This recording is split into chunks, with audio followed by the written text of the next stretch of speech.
Pernahkah kamu merasa tidak dihargai oleh seseorang yang kamu sayangi, bahkan mungkin orang yang kamu cintai, sedangkan kebaikanmu tidak pernah dianggap oleh mereka? Sudah berusaha sebaik mungkin dan memberikan yang terbaik kepada mereka, tapi tetap saja diabaikan. Jika pengakuan itu tidak muncul, atau mereka benar-benar mengabaikanmu, dan keberadaanmu sudah dianggap biasa saja, tanpa kamu sadari, perlakuan mereka begitu merugikan bagi diri sendiri. Kalau kamu pernah atau bahkan sedang mengalami ini, izinkan saya memberitahu kepada Anda, karena Anda akan dipandu oleh seorang filsuf besar dan seorang filsuf ternama, Marcus Aurelius, seorang kaisar Romawi sejak ribuan tahun, dan penerapannya selalu memberikan dorongan kepada kita menuju perubahan besar dalam sejarah manusia. Dari ajaran Stoicisme, menekankan bahwa pentingnya menguasai diri sendiri itu jauh lebih berharga dibandingkan dengan mereka, agar dirimu tidak mudah terpengaruh dalam kondisi apapun. Di dalam video ini, kita akan membahas beberapa prinsip dari seorang filsuf Stoik, Marcus Aurelius, yang akan memandu Anda ke jalan yang benar dan mengurangi ketidakpastian dalam hidup. Dan yang paling penting, bagaimana kamu bisa tetap berharga, tetap berdiri kokoh di tengah hambatan dari pasanganmu sendiri. Jadi pastikan kamu simak video ini sampai akhir, karena ini bisa mengubah cara pandangmu terhadap diri sendiri. Bayangkan jika dirimu tidak dihargai oleh pasanganmu, mereka selalu mengabaikan kehadiranmu, tidak peduli dengan kebaikan yang kamu lakukan. Secara perlahan mereka akan menyesali dengan perbuatan ini. Jika dirimu sudah siap meninggalkan mereka tanpa harus pamit dan tidak akan kembali, buat mereka menyesal dengan kepergianmu, tanpa perlu melakukan apapun, tanpa mencari perhatian dan tanpa harus bicara. Rubah kembali ketenangan batin Anda dengan perasaan yang mereka abaikan, atau pasanganmu yang sudah mengabaikan pengorbananmu selama ini. Sebelum lanjut, bantu subscribe pada channel ini sebagai dukungan kalian. Jika video ini bermanfaat, komen di bawah. Jika kamu siap, tuliskan saya mampu melewati semua ini. Mari kita mulai.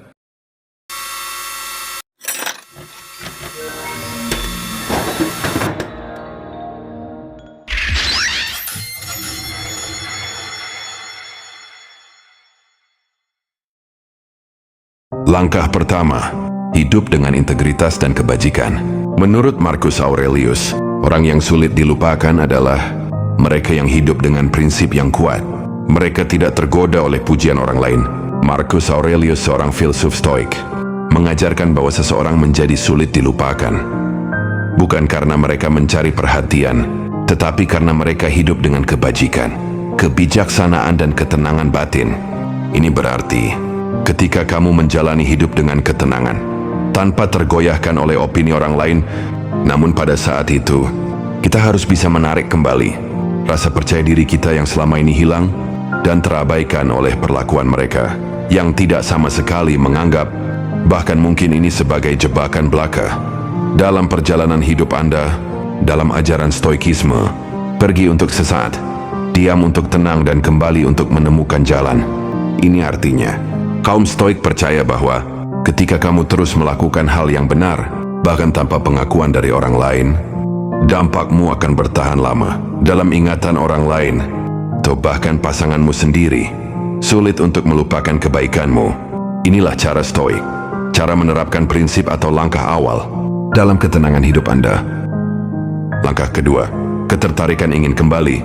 Dalam ajaran Stoicism, keinginan untuk kembali kepada seseorang atau sesuatu seringkali berasal dari ketergantungan emosional, bukan dari ketenangan batin yang sejati. Para filsuf Stoik, seperti Marcus Aurelius dan Epictetus, mengajarkan bahwa kebahagiaan sejati datang dari kendali atas diri sendiri, bukan dari hal-hal di luar kendali kita, termasuk hubungan dengan orang lain. Namun, jika seseorang merasakan ketertarikan untuk kembali, baik itu kepada seseorang, tempat, atau kebiasaan lama, Stoikisme mengajarkan untuk bertanya pada diri sendiri, apakah ini karena keinginan atau karena kebutuhan sejati? Apakah aku ingin kembali karena ini benar-benar baik untukku, atau hanya karena aku merasa kehilangan sesuatu yang sudah terbiasa ada? Ini dalam kendaliku. Jika situasinya tidak bisa diubah, maka menerima kenyataan dengan ikhlas jauh lebih bijaksana daripada terus berharap sesuatu yang di luar kendali. Stoikisme mengajarkan bahwa tindakan kita harus selaras dengan kebajikan dan pengendalian diri. Jika kembali hanya akan membawa lebih banyak penderitaan atau mengorbankan prinsip hidup, itu bukan pilihan terbaik dalam perjalanan. Seorang stoik sejati tidak menggantungkan kebahagiaannya pada orang lain. Jika kebahagiaan ini bergantung pada sesuatu di luar diri, itu berarti kita menyerahkan kendali atas hidup kita. Stoikisme tidak melarang seseorang untuk kembali, tetapi mengajarkan untuk melakukannya dengan kesadaran penuh, bukan karena emosi sesaat atau ketakutan akan kehilangan. Jika sesuatu benar-benar baik dan selaras dengan kebajikan, maka kembali bukanlah masalah. Jika hanya karena dorongan emosi, jika seorang stoik akan memilih untuk tetap maju dan menerima kehidupan sebagaimana adanya, jangan buang waktumu untuk memikirkan masa lalu atau hal-hal yang di luar kendalimu. Fokuslah apa yang bisa kamu ubah untuk diri sendiri. Langkah ketiga, disiplin persepsi, discipline of perception. Ini artinya melihat keindahan dunia dengan objektif dan tidak terbawa emosi. Langkah ini mengajarkan tentang menerima takdir dan selalu tenang dalam menghadapi hal-hal yang tidak bisa kita kendalikan. Ini adalah inti dari konsep amor fati, mencintai takdir sendiri baik suka maupun duka. Karena setiap takdir yang telah ditentukan tidak bisa kita ubah begitu saja. Seorang filsuf stoik, Epictetus, mengatakan bahwa sebagian hal ada dalam kendali kita, sebagian lainnya tidak. Lalu mengapa kebahagiaan itu datang? Ketika pasangan menjadi masalah dalam hidup, seakan-akan ini menjadi penghalang. Dia mulai cemas dengan keputusan kita. Justru semua hambatan dari awal datang dari mereka. Dan ini sebagai alasan untuk pergi, karena seorang stoik memahami bahwa ketidakpastian jangan dibiarkan begitu lama. Mengubah perspektif dalam kesulitan, Marcus Aurelius mengajarkan bahwa setiap kesulitan adalah peluang untuk tumbuh, karena setiap hambatan menjadi jalan itu sendiri. Alih-alih mengeluh tentang masalah, apa yang bisa kita pelajari dari ini? Dengan mengubah sudut pandang, penderitaan tidak lagi terasa sebagai beban, tetapi sebagai kesempatan untuk melatih ketahanan mental dan mengembangkan ketenangan batin dalam keadaan di mana seseorang tidak lagi terguncang oleh dunia luar. Tidak takut kehilangan, karena tahu bahwa segala sesuatu di dunia ini bersifat sementara. Tetap tenang bahkan di tengah kesulitan, karena sudah menerima bahwa hidup penuh dengan perubahan. Angka ketiga dari stoikisme mengajarkan bahwa kita harus menerima hidup sebagaimana adanya dan tidak menghabiskan energi untuk mengubah hal-hal di luar kendali kita.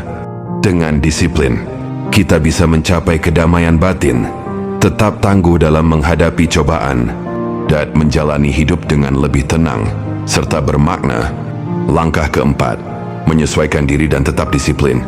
Dalam ajaran stoicism, secara tradisional, ada 3 disiplin utama yang diajarkan oleh filsuf stoik, yaitu disiplin persepsi, mengendalikan cara kita melihat dunia agar tetap objektif dan tidak terbawa emosi, dan disiplin tindakan, bertindak dengan kebajikan, keberanian, kebijaksanaan, dan pengendalian diri.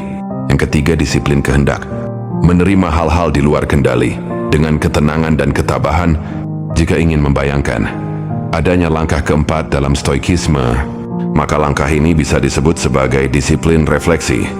Langkah ini berfokus pada evaluasi diri dan pertumbuhan ini menuju kehidupan yang lebih selaras dengan kebajikan. Stoikisme, Marcus Aurelius menulis dalam Meditations sebagai bentuk refleksi pribadinya, memastikan bahwa ia tetap hidup sesuai prinsip stoik. Ini sesuai dengan keinginan stoik, karena setiap langkah kecil sebagai pertimbangan di masa nanti.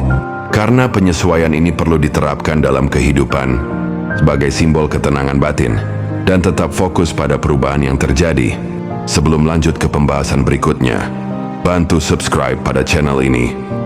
Langkah kelima, tidak berharap namun dirindukan. Apakah mereka akan menyesal setelah kita pergi? Dalam stoicisme, kita diajarkan untuk tidak mengkhawatirkan hal-hal di luar kendali kita, termasuk seseorang yang kehilangan kita. Bukan sesuatu yang perlu kita pikirkan atau harapkan. Jika kita melihat dari sudut pandang stoik, beberapa alasan mengapa seseorang mungkin menyesal setelah kehilangan kita. kebajikan dan nilai kita baru disadari setelah kita pergi. Mungkin itu sebagai tanda bahwa pentingnya tentang kita.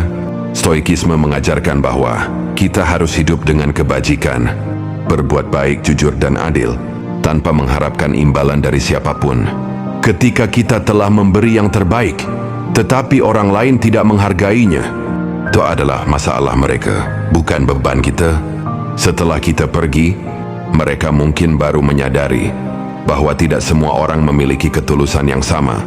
Marcus Aurelius pernah berkata, "Jangan lelah berbuat baik, bahkan jika orang lain tidak menghargainya." Ini artinya bahwa kebaikan tidak akan pernah bisa digantikan. Mereka akan tersadar akan nilai kehadiran kita. Dalam banyak kasus, manusia baru menghargai sesuatu setelah kehilangannya. Ketika kita pergi, mereka mungkin merasakan kosongnya tempat yang pernah kita isi. Jika ini akan hadir dengan kebaikan, perhatian, dan kesabaran, maka kehilangan tentang kita akan terasa sebagai kerugian besar bagi mereka. Epictetus mengajarkan bahwa nilai sejati seseorang baru disadari ketika dia tidak lagi ada. Karena setiap penyesalan selalu datang terlambat, mereka akan sadar mulai menghargaimu jika ini terjadi. Bahwa kebaikan kita sangat dibutuhkan ketika kita pergi, bukan hanya sebagai penolong, tapi sebagai pelindung dalam perjalanan hidup, sebagai dukungan kecil yang penuh makna dalam kondisi apapun yang akan terjadi di masa nanti. Seperti apa yang diajarkan oleh Seneca, orang bijak tidak melihat ke belakang dengan penyesalan, tetapi ke depan dengan harapan, karena setiap perubahan akan menjadi langkah menuju perubahan baru, dan tindakan kita akan menjadi penentu di masa yang akan mendatang. Itulah pembahasan kelima dari ajaran Stoicisme, dan penerapan dari beberapa filsuf Stoik tentang hal ini menjadi pelajaran berharga dalam hidup Anda. Semoga prinsip ini bisa diterapkan dalam kehidupan sehari-hari. Lanjut ke pembahasan berikutnya. Pastikan kalian masih tetap bersama saya dan tonton sampai akhir. Langkah ke-6, mempertahankan keteguhan batin. Dalam ajaran Stoicisme, salah satu kunci untuk tidak pergi atau menyerah dengan mempertahankan keteguhan batin. Ini berarti menumbuhkan kekuatan internal yang tidak tergoyahkan oleh keadaan eksternal. Berikut adalah beberapa poin penting yang mendasari langkah ini.